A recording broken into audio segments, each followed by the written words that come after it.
Hey, Jimmy. Good morning, and good morning, Hey. everyone.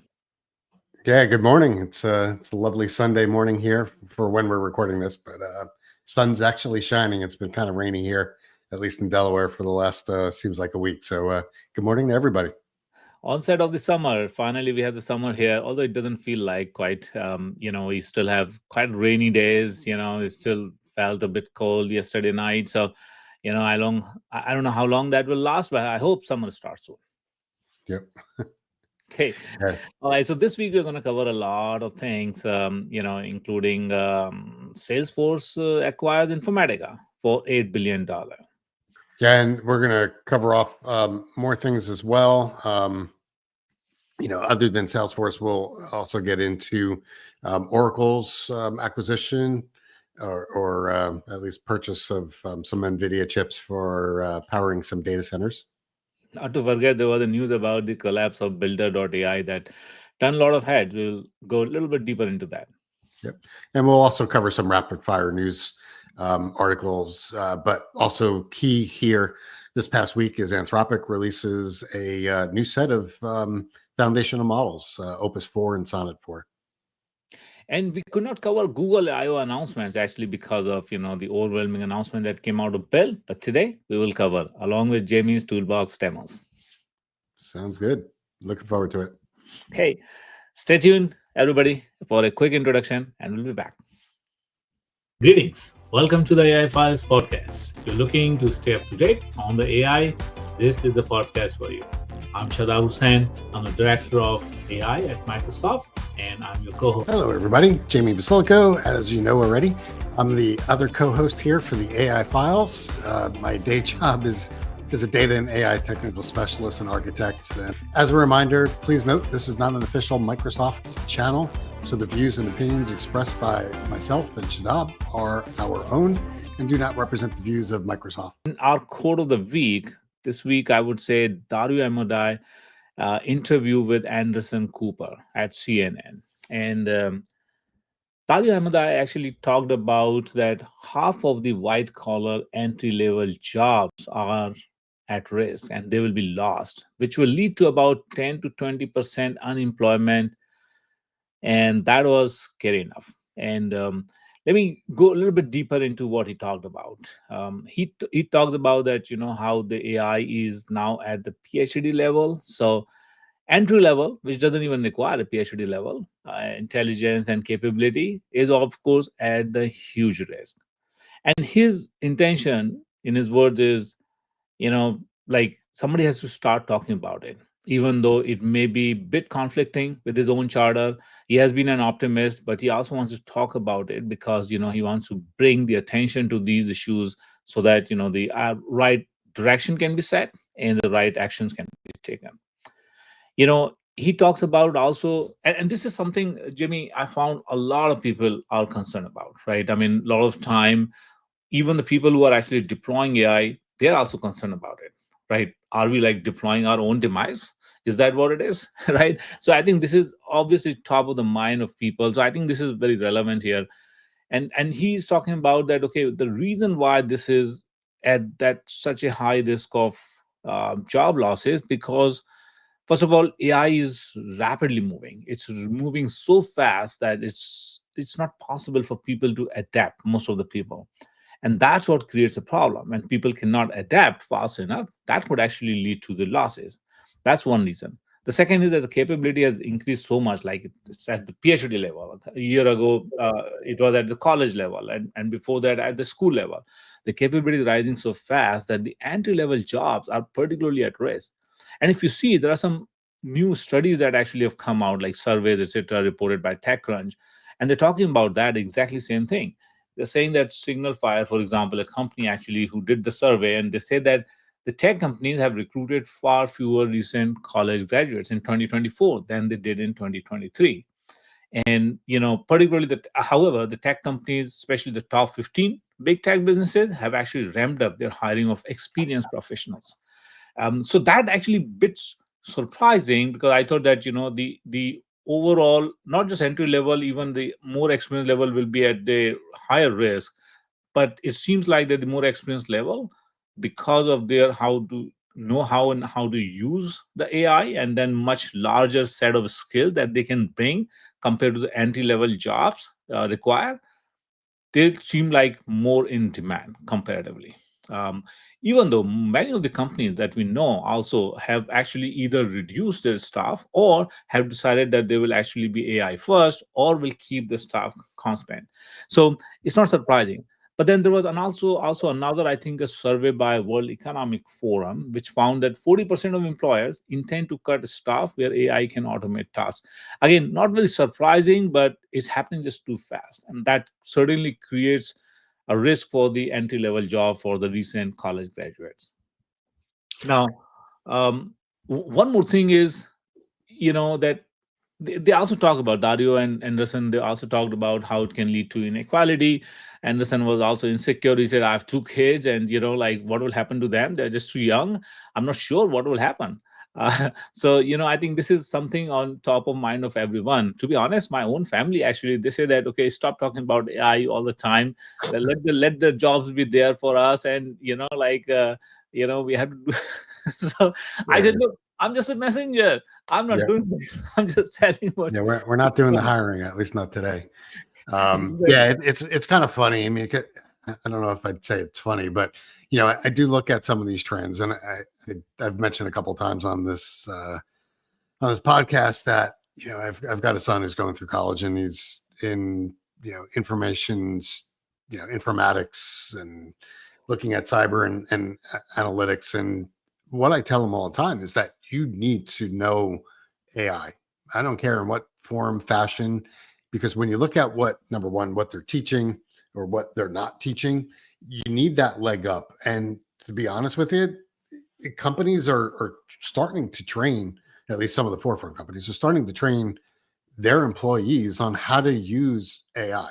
So, one of the things that I think is super important is yes, there will be some scenarios where uh, jobs may be reduced, or in some cases, maybe even eliminated, but I don't think elimination is anytime soon. It's about reducing potential headcount. And how do you separate yourself? It's you as an individual being masterful on how to use these various different AI tools. Now, again, if you're a coder, definitely understand how to use things like Codex One, how to use things like Windsurf or Cursor, or if you're someone who's creating content from like a marketing side of the house, you definitely should know how to use Copilot or Gemini or any of the different tools that are out there. So it's about being the best at what you do, but infusing artificial intelligence in those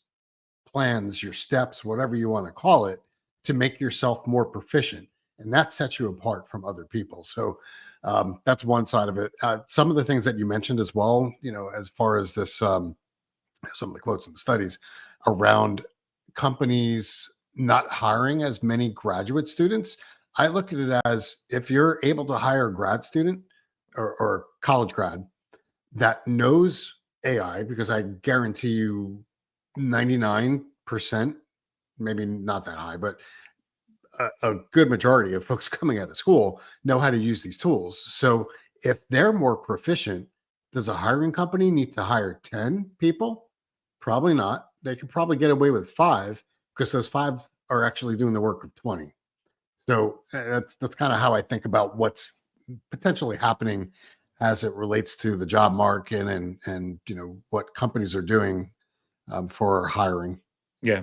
So that begs the question, Jamie, that all these AI gurus and influencers have been talking about the vast wealth and prosperity that will come with AI. How will that arrive if the number of jobs are going to reduce? Right. Ultimately, wealth is about people in as part of the economy, right? Earning and spending. That's what keeps the economy going. It's a full life cycle. And I think one of the thing is, because what will happen is that the kind of things that are not possible today, but with AI, more more possibilities will emerge, right? I mean, the number of jobs, let's say for example, because inefficiencies and just like unproductive work should not be really a job, to be honest, right? I mean, AI is going to automate that. AI is going to make it more productive, and I agree, and I think it will improve the experience, right? Who wants, like, to, for example, a part of the half of the job just taking the minutes, from the meeting, right? For example, for many people, that is actually a significant part of their daily job, but the Teams Copilot kind of like eliminates that need, right? I mean, it's just so easy. So my view that is that, you don't need that inefficiencies to be part of your job. It is also not leading to a better job experience. People get burnout, but I think more possibilities will emerge, more kind of new businesses will emerge which were not possible today. And I think that's how this growing population, which is also coming into the workforce, will actually find the job. Now, we haven't seen that evidence yet.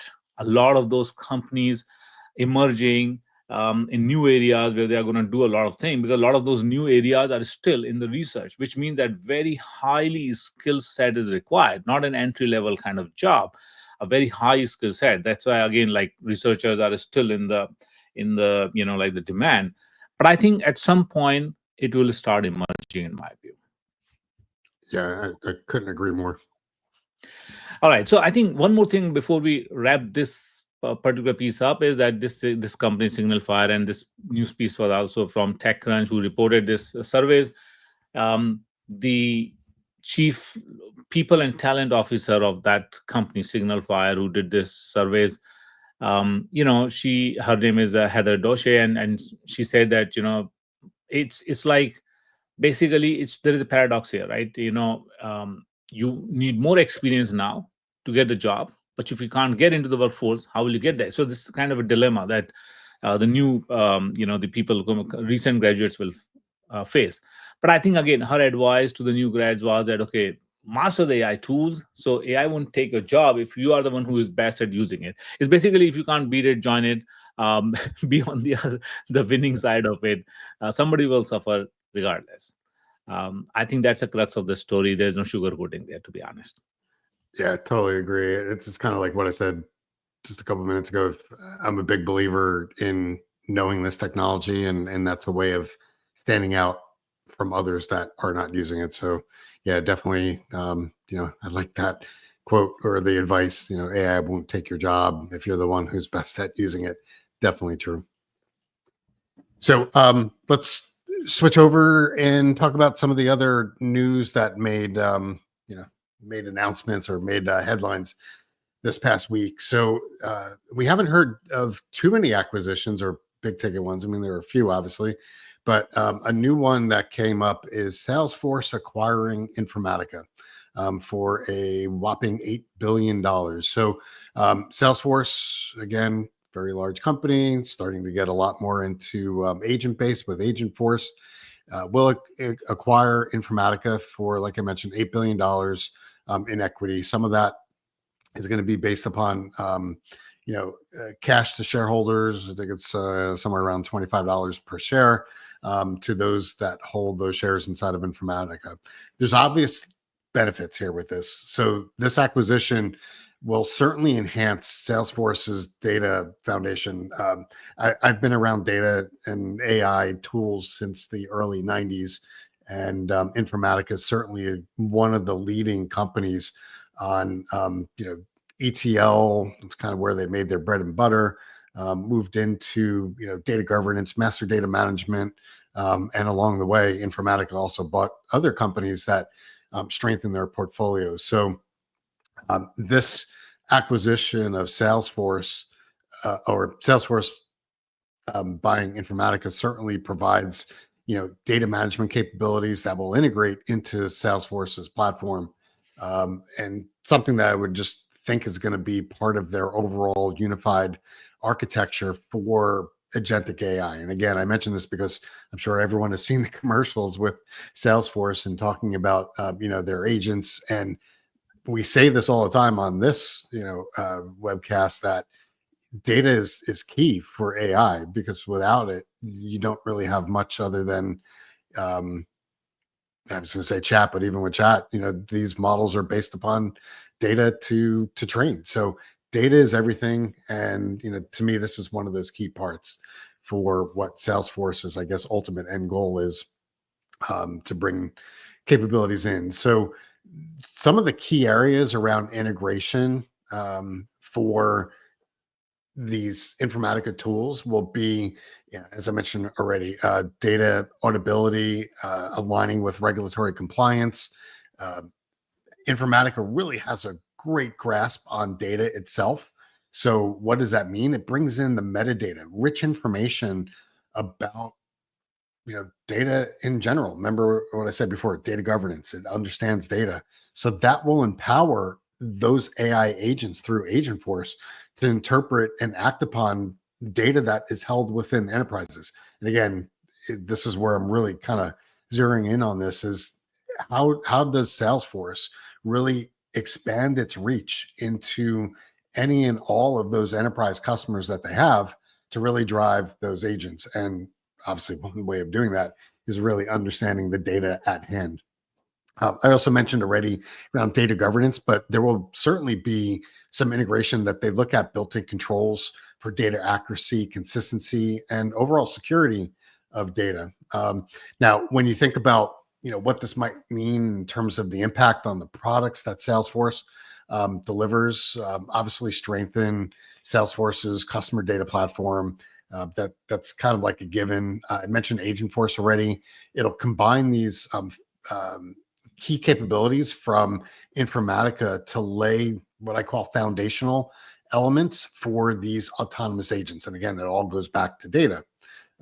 Speaking of data, Customer 360, how they incorporate this into their CRM applications. Think of this as like more personalized customer experiences that can be driven by that data. And then, you consider the other aspects like Tableau. It'll have richer data driven context for those users to derive insights on. Future plans, obviously, there's going to be, I would think, at least they would want to do some quick integration to integrate some of those technologies from Informatica into the overall Salesforce stack. They'll probably look to make some market differentiation. How will they use this to strengthen their own position in the enterprise data market? Because now they bring, again, in my opinion, a behemoth as it relates to data in the enterprise. A lot of companies, at least in the Fortune 500, do use Informatica for various different reasons. Along, as I mentioned, they've had a pretty long career in the enterprise already. So again, that's big news. $8 billion acquisition. I'm eager to see how this plays out inside of Salesforce and Agentforce.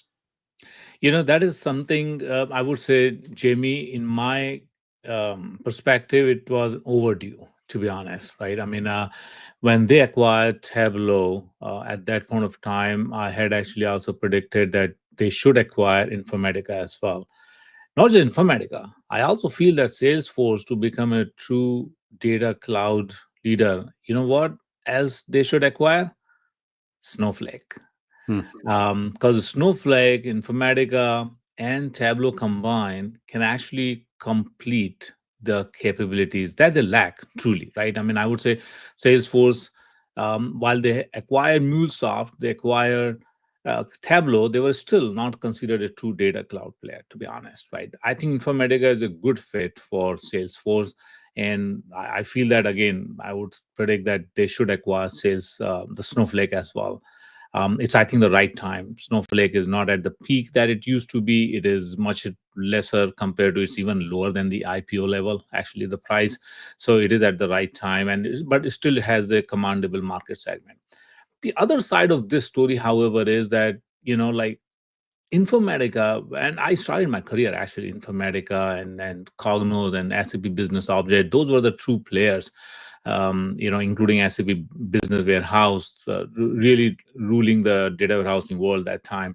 And it's an amazing company. They had amazing product. Everybody loved it. I participated in Informatica World several times, but it's been around for what, 25 years, 22 Yeah. years. It's a legacy in our world.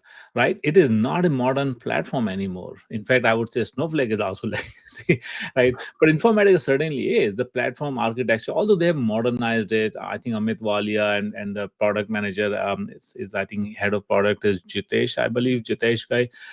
They have done a pretty good job, but still, it has become so it's, I think, up to see how Snowflake will handle all the integration and some of the legacy challenges in the architecture. It's like it wasn't cloud native, right? It has become, now they've actually started doing a lot of cloud, and I would say they've modernized it a lot. The other thing is that there are also some redundancy between MuleSoft and Informatica that also need to be resolved. I think a little bit of redundancy is there. And finally, the thing is that, I think while people will appreciate this integration, I think that generally the concerns have been like how Salesforce has handled licensing for Tableau, for example. We have heard a lot of places where the Tableau has not been as good in terms of the licensing, the way the Salesforce has handled. So it would be, I think, another aspect for us to see how Salesforce is going to do the Informatica licensing. Are they going to bundle all these things together? What will happen? I think that will decide the future of Informatica and this acquisition, in my view. Yeah, and like you said, they've been around for a long time. They have changed their platform over time, so I don't want our viewers to think it's outdated or old technology. I mean, just as an example, Informatica has some tools that are integrating directly inside of Fabric, so they are making strides, and I think this is a very good and interesting acquisition, and time will tell. We'll see how this plays out. Yep, absolutely. All right, moving on. The another thing, and this is, I would say, the other side of the AI, the hype that is used as an AI. Like there are plenty of memes, right? That you want to actually sell something, just put an AI on top of that, and then it becomes sellable. Suddenly, it becomes a trend. Um, and this is what happened. This is the news that was going around was about the collapse of Builder.ai, and this is a company that is now accused of actually promising that there will be a low code platform to actually help build applications and apps using AI. But in effect, they were actually having the bunch of engineers doing the coding behind the scene of this low code app, right? So it's kind of funny. Now, but here is a little bit dig into this, right? This is not also the first time, honestly. This company was actually founded 2016, and it was known that time as Engineer.ai, and then it was repurposed as Builder.ai. What happened was that they started doing this promise of, okay, AI powered no code app building using this Builder Studio platform in 2018. But what happened was that, there was actually controversy even that time, that about 2019 the Wall Street Journal has actually investigated and revealed that this supposedly AI driven development was largely powered by human engineers behind the scenes. So they were hiring actually a lot of cheap engineers, mostly in India, and then letting them do that work. And that platform was, the AI assistant was nicknamed Natasha. Now, after that, the COVID hit, and then there were some layoffs and things like that. And then again, they started growing like 2022, etc. The company's headcount and customer base were again on the rise. And then they went through Series B and C funding. In fact, Microsoft also invested in it.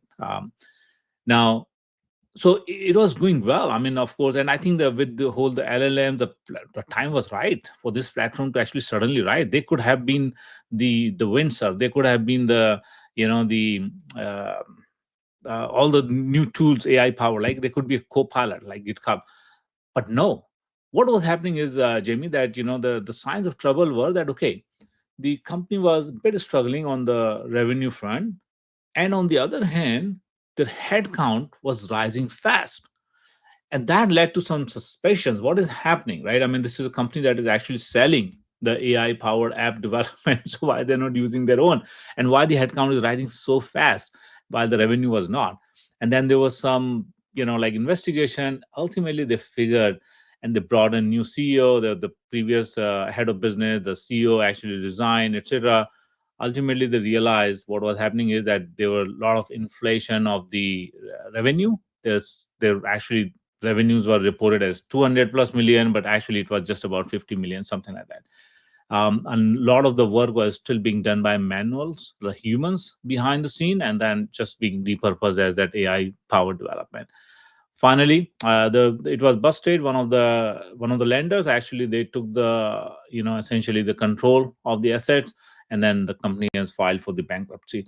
Now this is a good news in terms of, I would say, like, good example, not a good news, but rather a good example of how the AI can be used as a hype, but it is not always rosy. So it is very important to investigate before you invest in, like, any AI or company that claims that they are building the AI products, to really investigate and see what is truly the AI is being done. Is it meaningful? Is it really resulting?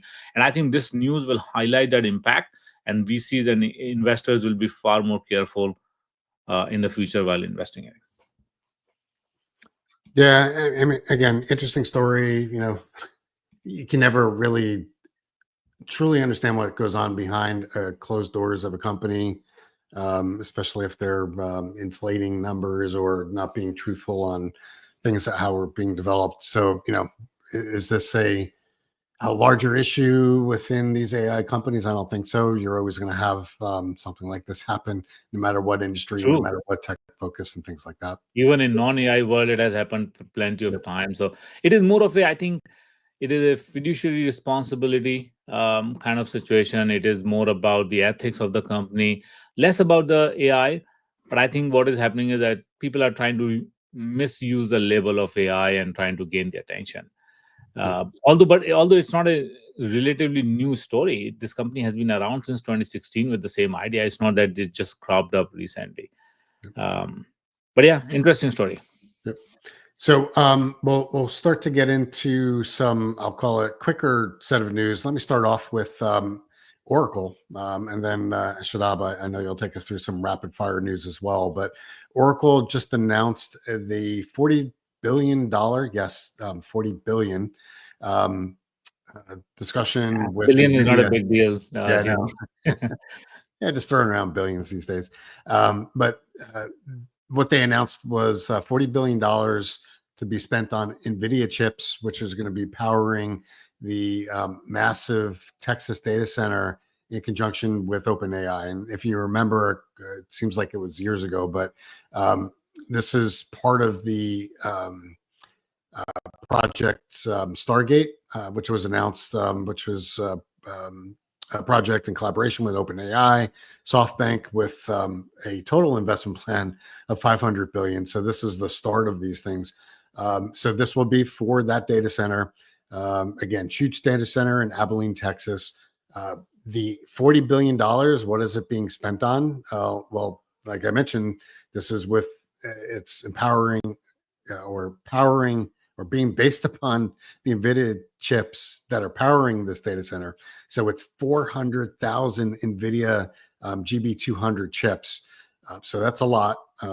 So again, if you're looking at companies that are really driving the forefront and pushing the envelope, but also reaping some of the benefits of these data center buildouts and things like Stargate, certainly NVIDIA is one of them.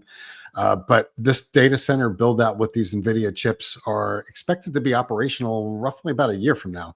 So mid 2026. So again, this is just one of those steps. I think we'll see more of these build outs and, the $500 billion over the next 4 years being actually put to use. But this is one of those key and critical parts.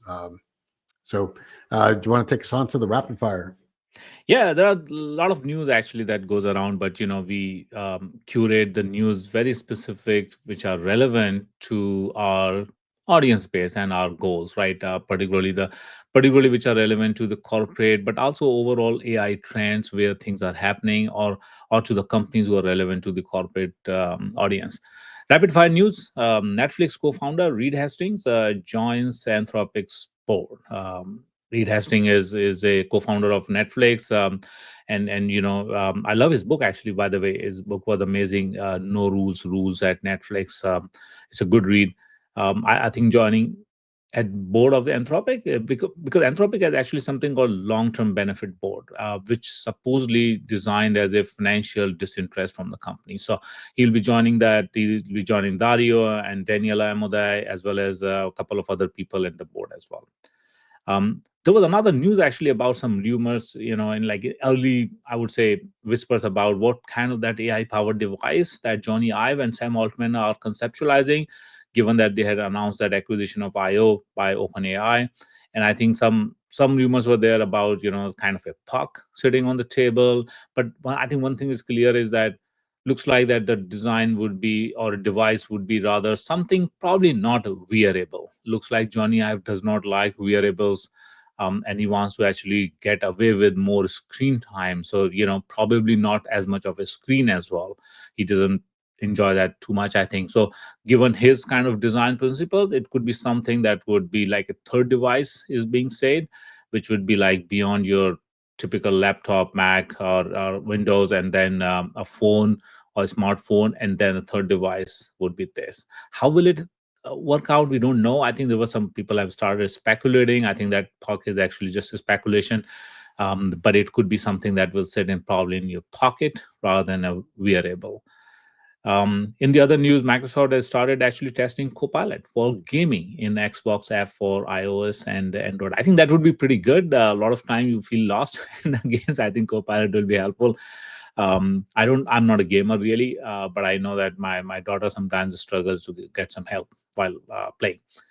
um, New York Times and Amazon actually they have finally finalized a AI licensing deal, which means that the Amazon can actually use the content from New York Times for their like it would be available even through Alexa or through their own other services and the models that they can use this content. Remember, New York Times had actually sued OpenAI and Microsoft for content, like kind of like breach of like or violation of the copyright principle and things like that. OpenAI has its own licensing deals with the others as well. And finally, another fire news is OpenAI may soon let you sign in with ChatGPT for other apps. They just tried that actually with Codex, which is open source tool that they have launched for coding. And then this is an idea that they have been exploring. And I think given that now the ChatGPT has a huge subscriber base, yeah, why not? I mean, people would actually love to do that. Who want to sign up another company? I mean, like I do use that a lot, like sign in with Google or sign in with Microsoft. And yeah, if people are using ChatGPT, why not sign in with ChatGPT as well? Yep. Yeah, they become a single sign-on player basically. So Everybody yeah, a wants to lot. control that. Everybody wants to be that gateway. Yeah. So on to some or moving away from news and quick fire rapid stuff. Let's get into some of the launches, and there certainly have been a lot since the last time we chatted. So Anthropic, yes, Anthropic is still around. So they've announced and released their Claude, their new versions of Claude, basically Opus 4 and Sonnet 4. So these are, again, if you remember, there was a 3.7 version. So they just went from 3.7 to 4. What's interesting, however, just keep in mind that there's a smaller model called Haiku. They did not upgrade that. That's still at the 3.5. I'm assuming at some point they'll probably upgrade that as well. But bottom line, these two models, Opus and Sonnet, are their latest models. It's if I have to kind of like phrase things, where I see Anthropic and Claude specifically in terms of what they're developing as their models, it's focusing more predominantly on developers. And I mentioned that because when you look at the benchmarks, and there's tons of benchmarks, you could cut these things a thousand ways to one, but what they always focus on is SWE benchmark, basically how well it does on software engineering, coding. It does really well. It's if not the leader, it's very close, depending on which model you're looking at. The problem with that, and the way that I look at this, I'm going to be somewhat critical in this, is that they're not like crazy out in front. If you look at Gemini, uh, Gemini Pro 2.5, or you look at the O3 model from OpenAI, their models are very close. We're talking like a couple, not full percentage points, like 0.5%, below this the Opus 4 and Claude Sonnet models. So it's not like there's some huge difference between, let's say, the Anthropic model and some of those other ones. But again, all things being said, the Opus 4 and Sonnet definitely are leaders in code development. Now, when you try to look at some of the other aspects, um, like using this for like general chat, or trying to create things and doing deep reasoning off of it, it's not as good as some of the other competitors out there. So to me, if I take that step back and think about what Anthropic is focusing on, it certainly is that developer community. And I still say hands down, when I'm doing coding inside of Cursor or some of the other tools, I'm using these Anthropic models. So just put that in somewhat of context. So, um, I so go ahead. Yeah, I think good point, Jamie, that you raised that now it appears that the others have also are pretty close. But I think what happens is that their early bird kind of lead that they took, I think that perception continues. It's like that the early bird keeps not all, but most of the worms and keep it right. It's like this. Now Gemini has caught up. To be honest, Gemini wasn't there actually in this position 2 years back. Um, what, however, surprises me is why Anthropic has come out on the top since the beginning in the coding. It's not that they own like a huge repository like GitHub. To be honest, GitHub Copilot should have been actually on the top in the coding everywhere, right? I mean, the Cursor has taken lead, and the Anthropic models are doing pretty well. How that I still don't understand why I, they came out on the top. Yeah, I think it's the matter of them focusing in on that. Like, do you want to be good at a lot of things, or do you want to be great at one thing?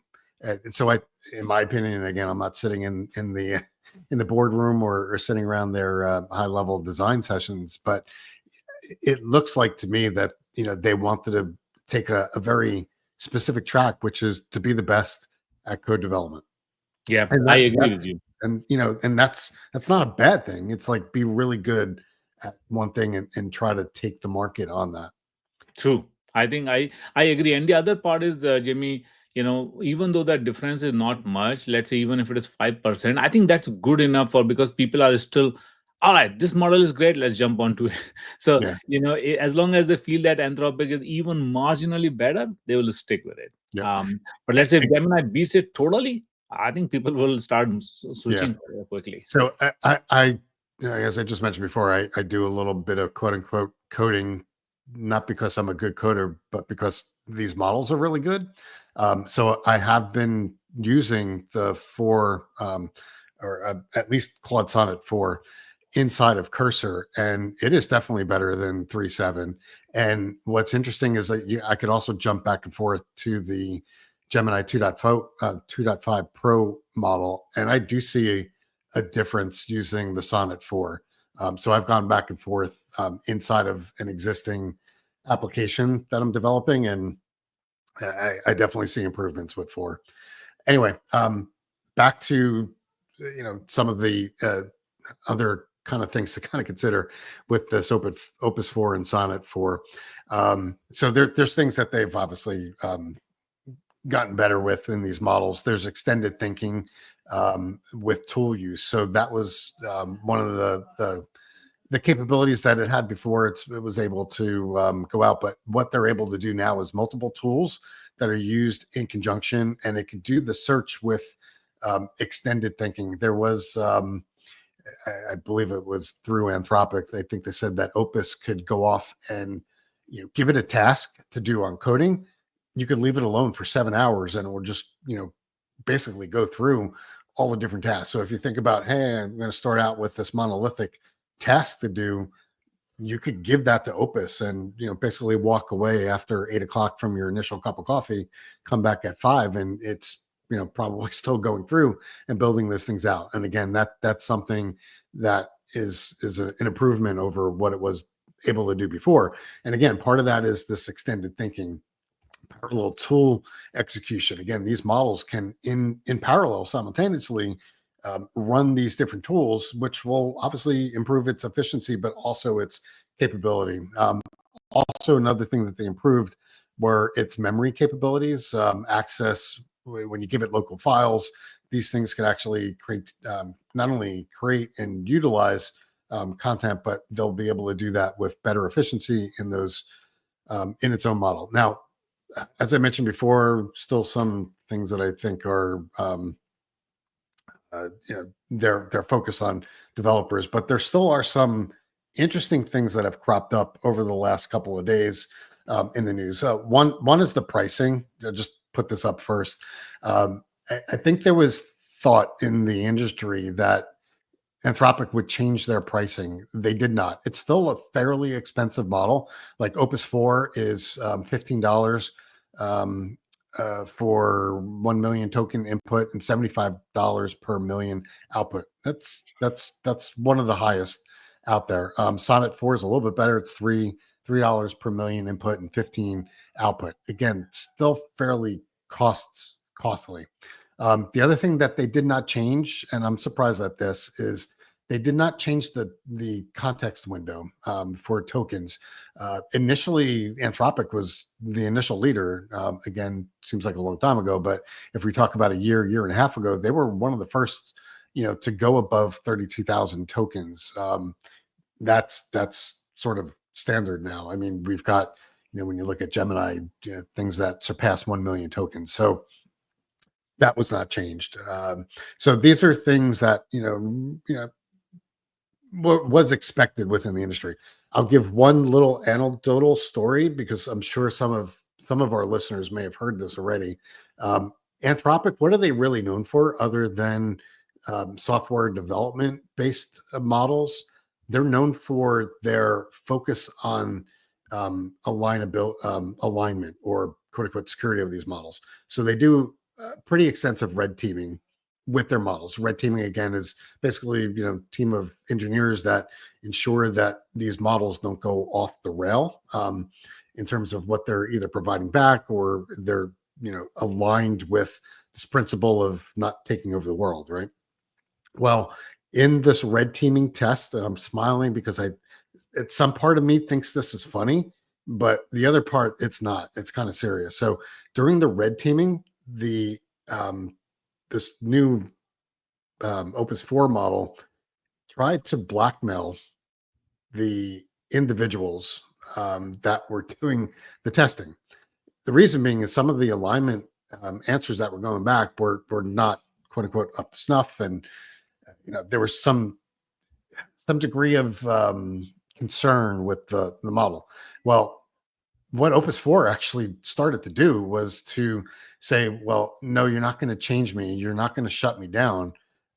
I'm gonna create a fictitious story that literally I'm going to expose something about an affair, and I'm going to email this to known people, or I'm going to make up a fictitious story and send it out to authorities. So that's a little concerning where the model starts to say, well, no, I don't want this interaction from a human, and takes it on itself to self-preservation.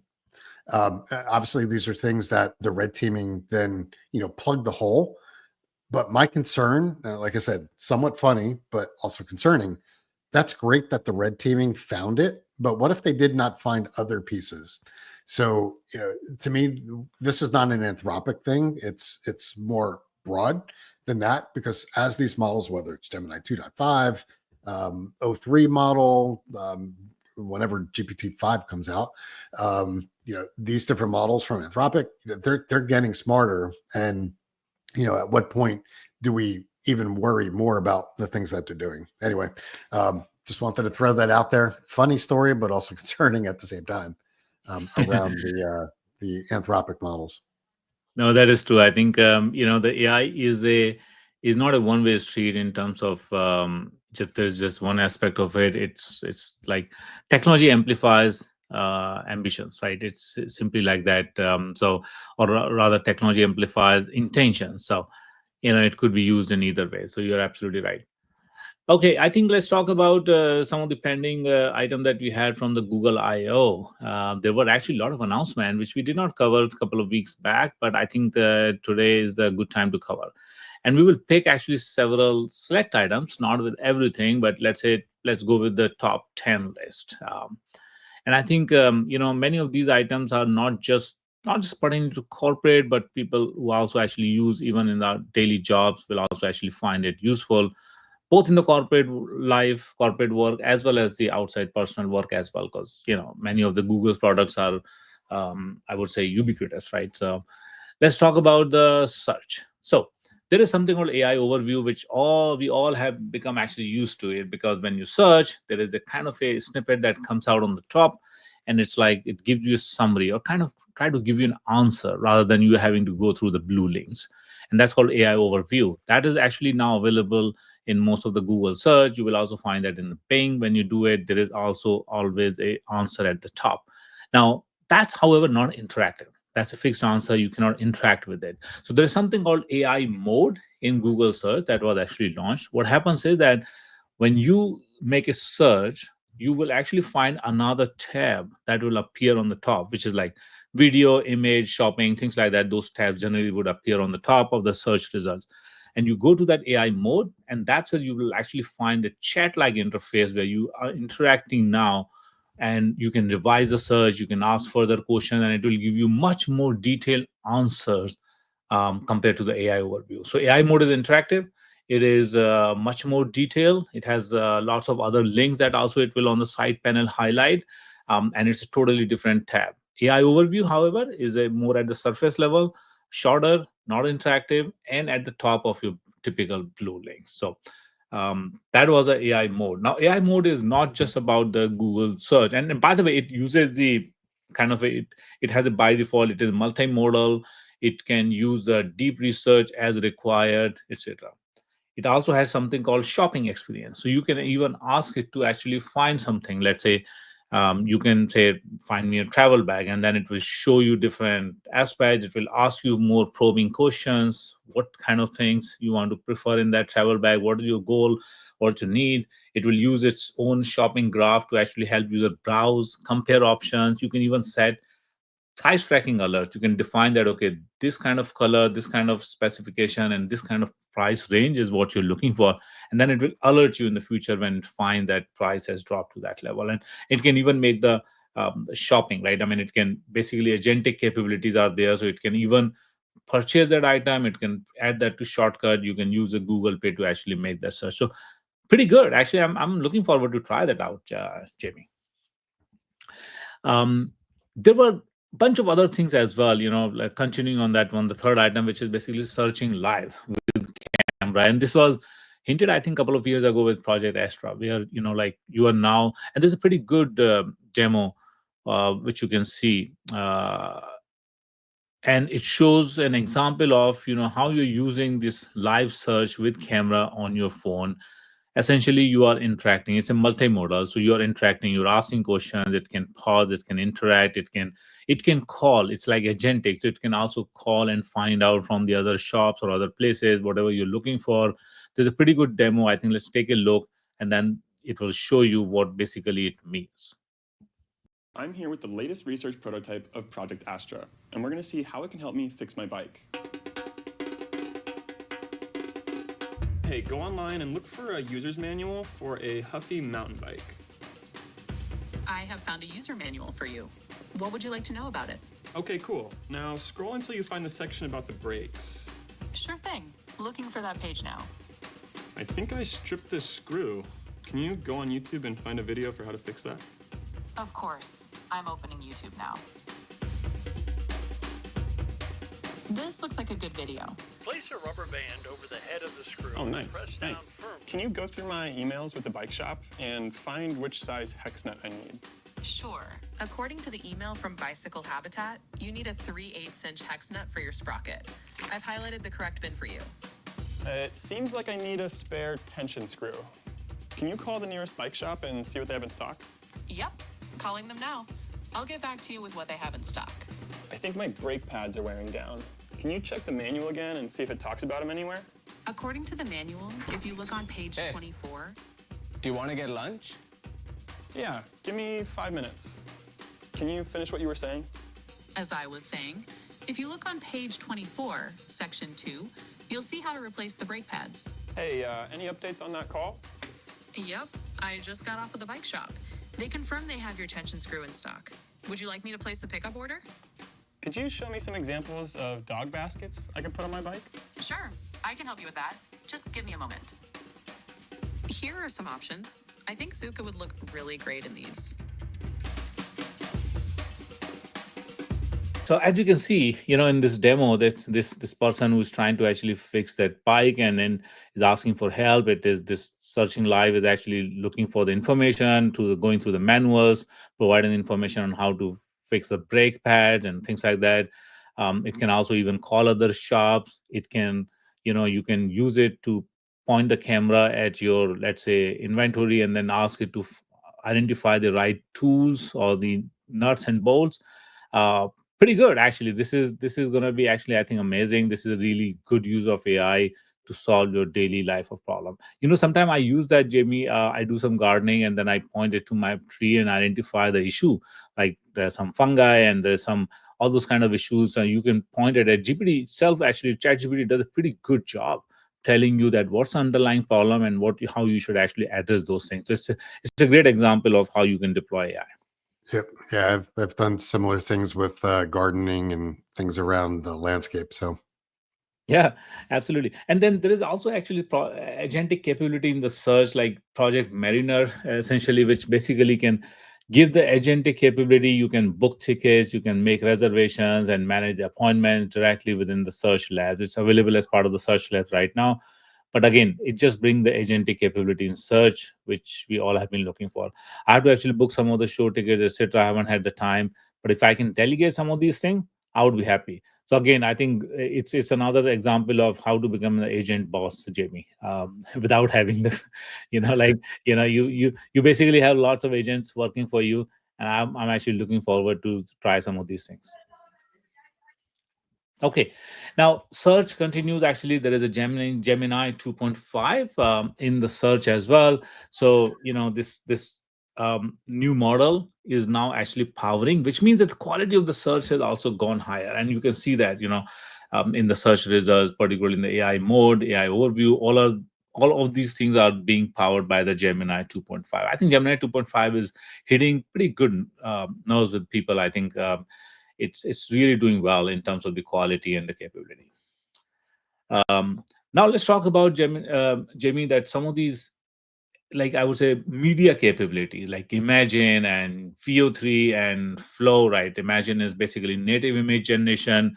It's basically text to image generation model. VO3 is a video generation model. I think one of the big highlight was not just the quality. The quality is amazing, the VO3, but then also now that you can generate actually video with native audio output in a single step. So no, you're not just looking at the silent movies here. You're actually generating the talkies, essentially. And then, of course, there is a tool also that they launched called Flow, in which you can actually, edit. You kind of feel like a filmmaking, essentially, combining all these capabilities together. And I know, Jamie, that you have been actually eagerly playing with it. What did you find? blown away. That's probably the easiest way that I could say with like specifically with Flow. Used it to generate a quick little video. Quality amazing. Amazed at like what it was able to do with just my like 3 sentence prompt to create a video. I'll get into some of those demos. Actually, it might make sense to just do some of them now because it's more than just Flow. It's everything, Flow using VO3, using Imagen 4. There's a couple of other tools as well. So I would say a picture is worth 1,000 words in this scenario. So No pun intended. Yes. yeah. All right. Okay, So let's look at what you found out, Jamie. I think this whole thing, and I think this is where Google really shines, given that they have so much access to the photos and the pictures and the YouTube. To be honest, now it makes sense why did they acquire all these things. Ah, wow, they were visionary, man, 20 years ago. But now it's paying off. That's why their models are definitely, I think, Just like as you said that Anthropic has taken a lead in the coding, Google definitely has a lead in the media. Yeah, definitely for sure. And it's more than just media. It's the I guess this is a word, the all around roundness of the set of offerings that they have. Yeah. So with that, let me show you some of the things that came out of the I/O conference. These are those announcements that Google made revolving around Gemini, revolving around VO, revolving around the Imagen model, revolving around some of these other tools, such as what they call Flow, Whisk. There was also updates to Notebook LM. I mean, again, there's so many different things that were announced at Google I/O. We're not covering all of those in this, single episode, but we're giving you, I'll call it like a sprinkle of those. So let me show you directly. As I share this, I'm going to start here. This is a plug. Yes, everyone knows we work for Microsoft. That doesn't mean that we solely just use Microsoft tools. It's very important to know and understand what is out there in the industry as a whole. So, what I thought was very interesting, and this is being done with all of the different parties, is that they're providing subscriptions, right? I belong to, or I'm a subscriber of the ChatGPT Plus, which gives you certain extra features. Google has their similar, so they break it down. Yeah, you could sign up and get some of these things for free, but they also have this pro plan. And the reason why I'm mentioning this is that to do what I'm about to show you, you need some of these pro features. What's great when they had their I/O conference, they announced 1 month for free of the Google AI Pro. I would highly recommend any one of you that are listening now who do not have a Gemini account, sign up for free, use it for a month, and cancel it if you want to. I'm pretty impressed from what I've seen and what I'm about to show you. If you're a student, I believe Google is still running their promo that you get it for a year. So the Google I/O Pro, you have to, have a student account or an education account, but you could sign up for that. So again, plenty of choices. But what Google AI Pro gives you is, yes, you get the Gemini app. I'm going to start out and show you that, but you get the latest models, being able to get more access to those models and be able to do more. Gives you access to Flow, which is that filmmaking piece using VO3, ability to use Whisk, which is the image to video creation. This uses VO2, not the VO3 model. Notebook LM. It gives you the ability for Gemini inside of their productivity tools, things like Gmail, Docs, videos, and more. Also, the ability to have Gemini in Chrome. So directly into that. Obviously, I'm using Edge right now, so you don't see that in here. Also gives you more storage. And then, obviously for their higher price, they're cutting it to Ultra is 125. But anyway, I just wanted to set that as a stage because that's what I'm using for this. Now, the Gemini app, here's the Gemini app. Now, let me kind of explain a couple of things. When O3 came out, actually, it might even been with the O1 model in one of our previous episodes. When DeepSeek came out, DeepSeek R1, I constantly use the same prompt, which is how to terraform Mars. So my prompt here, it's same one sentence, create a detailed plan for terraforming Mars, address critical challenges such as radiation, protection, atmosphere, sustainable resource management, include estimated timelines. So this is the same prompt.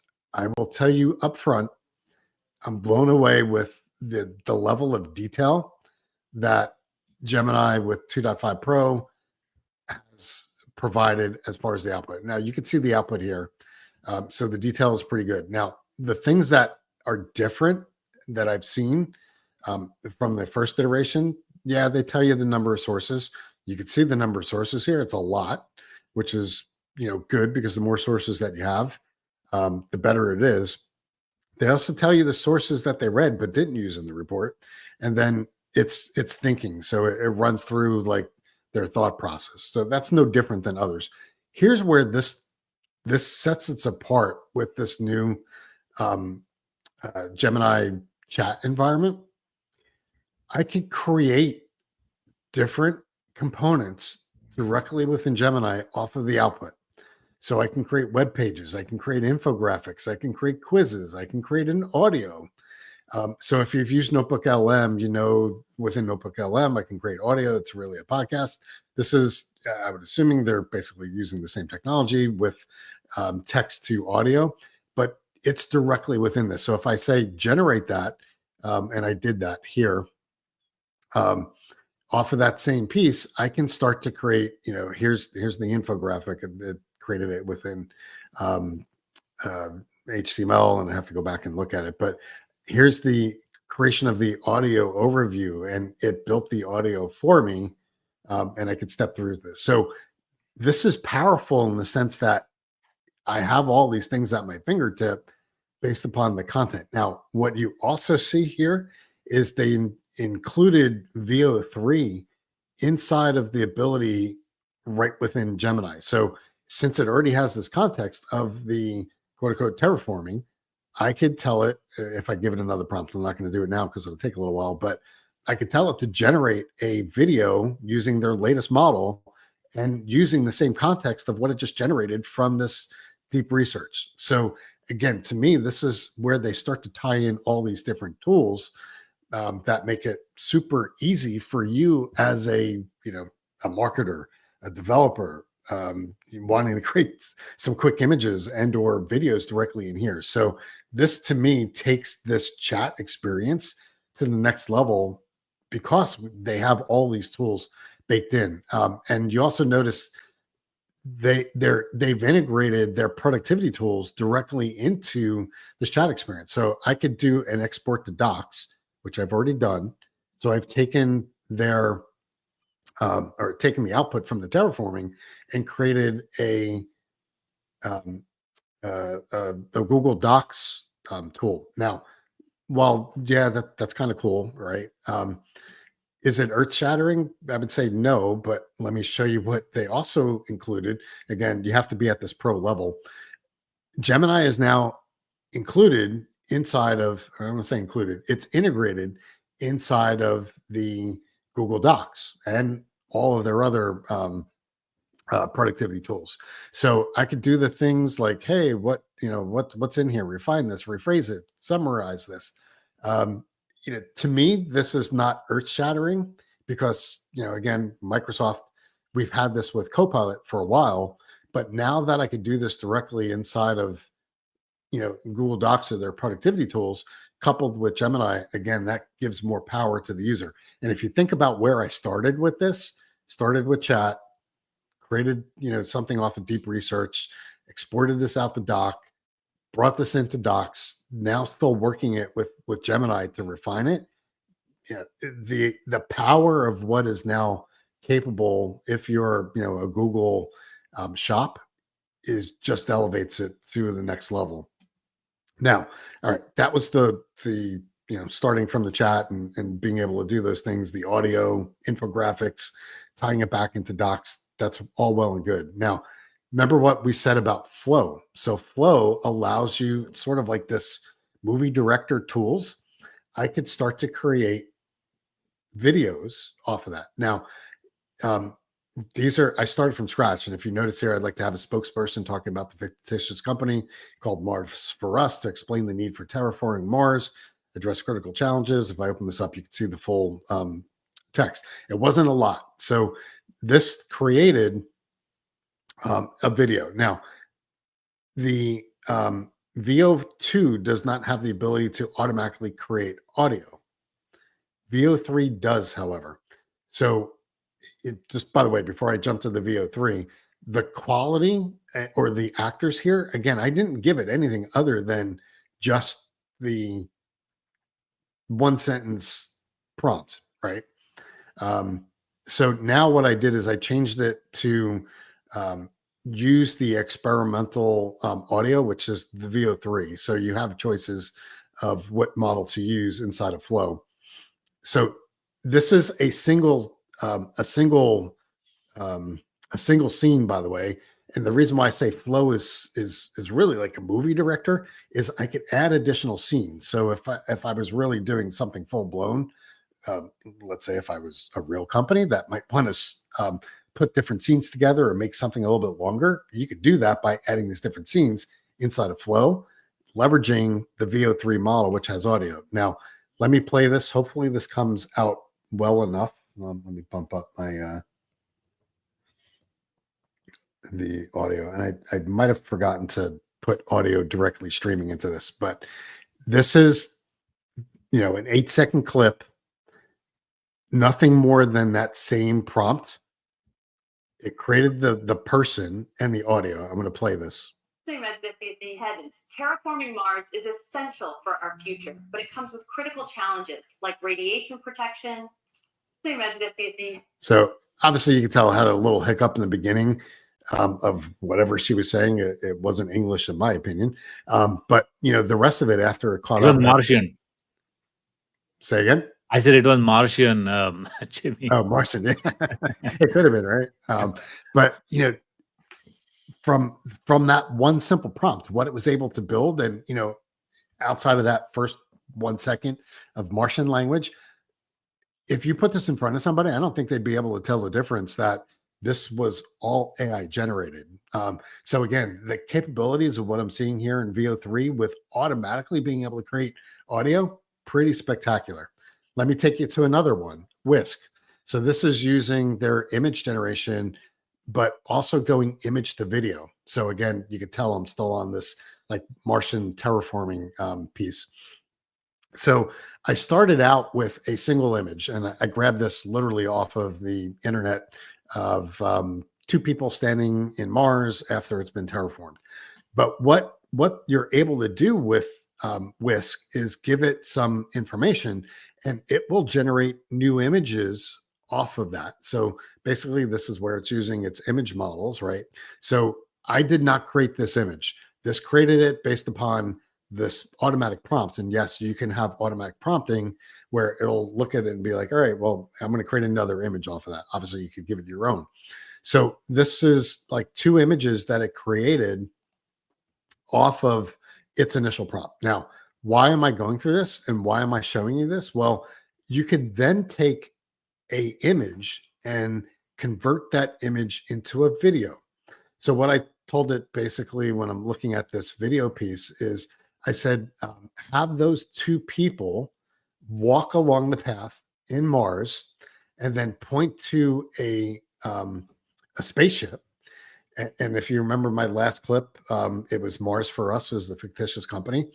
So what Whisk is able to do, and again, it's using their image models behind the scenes, is it's able to put text into images to create a video.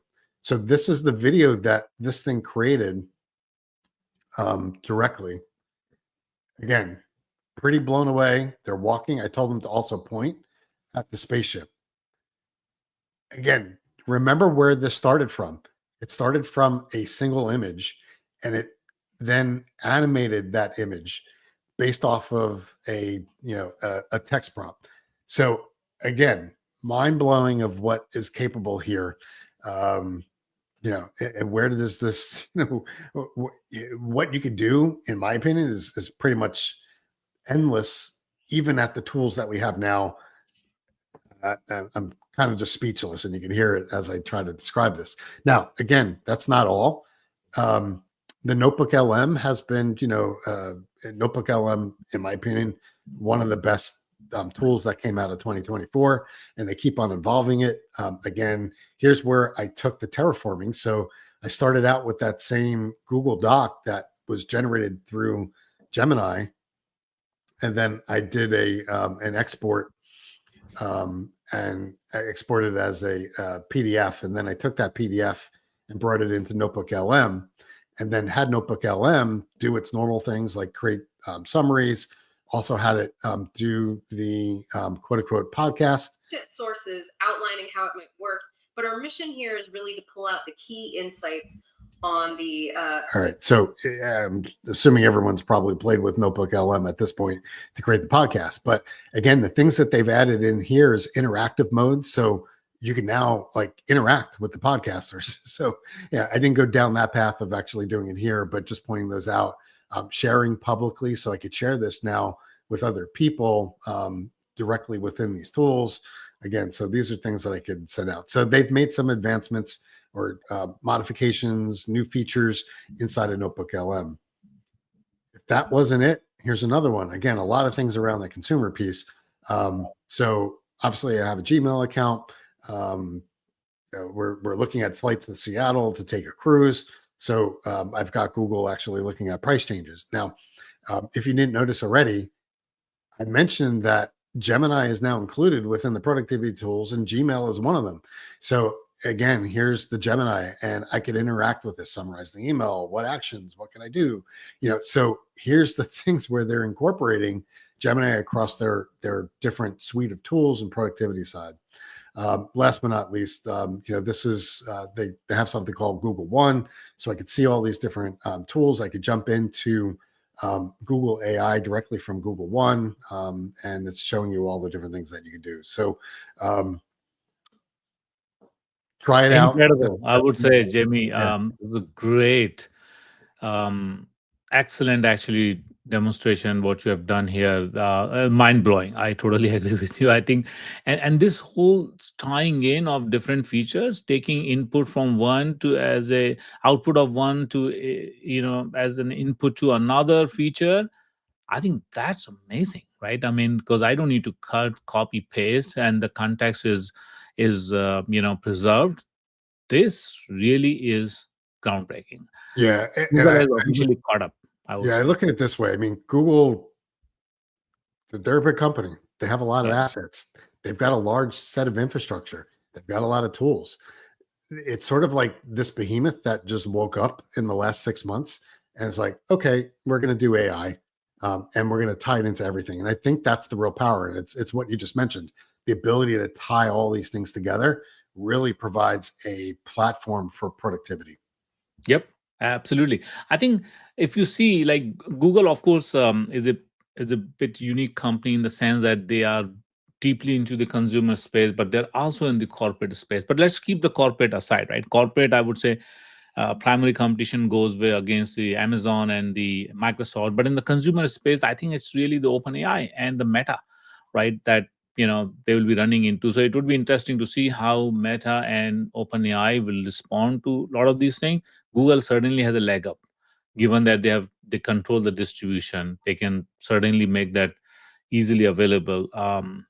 It would be good to see, and no wonder. I mean, and they need to do all of this thing because, as Apple reported, there was a dip in the typical conventional search, Google search on the iOS devices. So I think these features will hopefully, essentially, it's a shifting pattern. AI is going to shift the pattern of the usage, but I think this is mind blowing. This is amazing, and I think, as you said, the students can get actually this subscription. I will make sure that my daughters they actually try this out. They would love it. Yeah, so like I said, lots of things with Google and Outside.io. We kind of just scratched the surface on at least the things that were standouts to us. In the show notes, you could read the full disclosures. There were a lot of them, over 100, I believe, at the Google I/O conference. So a lot more to dive into, other than what we just showed. Yeah. Switching gears a little bit, want to talk about one other launch. OpenAI did update Operator to use the O3 model. So this is available, or at least this update as of now is available to OpenAI's Pro plan, which is that $200 a month. So just a reminder what Operator is. It's the autonomous web browsing agent that is driven or built by OpenAI. And the use of the O3 model, it basically enhances accuracy and the structure for what this agent is doing. So it's similar to what you mentioned with Mariner. If you draw some, parallels, and a lot of companies now are or putting these things out, but it autonomously completes web-based tasks like booking reservations, compiling shopping lists. I will say, from my exposure and seeing some demos out there, that Operator definitely has a leg up on some of the competition that is out there right now, whether it's Mariner or other tools from uh, Anthropic, as an example. So it is the leading tool set for that, especially now, even with the O3 reasoning models behind it. So, as I said before, improved accuracy, persistence, better task completion. It just provides better user experience. So, like I said, real short and sweet on that one, just to give people an update. I know we're probably reaching our longest episode to date. So I think you might have a short little trivia for folks around EQ or emotional intelligence with these models. So you want to give us a quick summary, and then we'll wrap it up for today. Yep, I think it's important for people to know that AI is not heartless. It does actually good, I would say, emotional intelligence quotient in its, and it can certainly use that, and it does use that while interacting with humans as well. A new paper actually was published that was about how the AI is actually now outsmarting humans in emotional intelligence. It's a new era of emotionally intelligent machines. Well, that was the last passion, Jamie. I thought that at least the emotions is something that we will keep as a strength. Looks like humans is going to lose that as well, um, and we will have more emotionally intelligent machines. I'm certainly sure. I think that the position of husband is going to be pretty threatened, because wives have been always looking for more emotionally intelligent husbands, and the machines will actually play a better role there, I think. But essentially, what they found is that the LLMs, like the Chat GPT, and then they use actually the 3.5 Sonnet, I believe, and then Copilot 365. They all actually outperform humans on 5 standard emotional intelligence tests, and they achieved an average accuracy of 81% compared to 56% human average. That's all. Yeah. So this is, I think, pretty groundbreaking in the sense that the not just uh, the common sense or logical aspect that we generally know the AI for. AI is also actually pretty emotionally intelligent, and it can actually use. You can combine this capability to also create the battery of different emotional intelligence testing tools as well, which is what, in fact, they use a chat GPT to actually create the new test, to essentially test the emotional intelligence. Overall, I think it is good, and I think it will be helpful, because when we talk about the humanoid robots, when we are talking about these devices, what Johnny Ive and Sam Altman are driving, and when these devices are going to become a companion of sort for 24 hours and have a lot of information about us, and they will deal with us in different state of emotions, I think this emotional intelligence is going to play um, a big role in making that companionship more personal. Yeah, I definitely agree. I mean, we're starting to see. I wouldn't say starting. We have seen um, more emotionally intelligent models. We saw some of that even with the 4.5 model from OpenAI, and the tuning and things that they did. So yeah, I'm not surprised by these findings and the things that we've seen by these models. Yep. Um, and I think these emotions are also becoming like configuration settings. So you can, like, we know that recently it was the ChatGPT was becoming more sycophantic, but now they have reverted that feature. So I think these emotions are also going to become configuration. You can actually adjust how much emotion do you really want into it, what kind of emotions you wanted, how much empathy you want.